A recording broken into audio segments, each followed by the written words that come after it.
Evildoers responsible for my husband's assassination have no idea what they have done.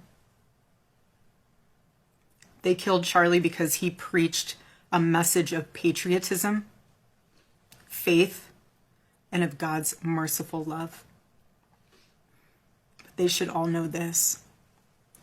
If you thought that my husband's mission was powerful before, you have no idea. You have no idea what you just have unleashed across this entire country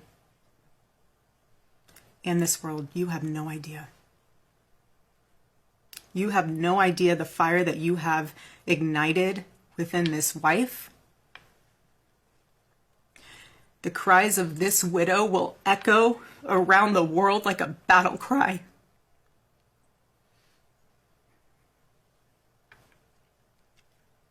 To everyone listening tonight across America, the movement my husband built will not die. It won't. I refuse to let that happen. It will not die.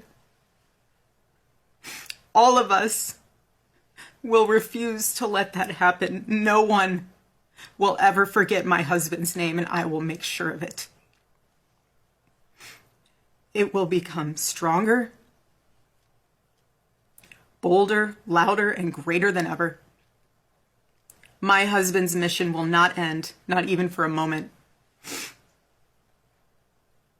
And one of Charlie's greatest talents was his ability, this phenomenal ability to choose great people to follow him.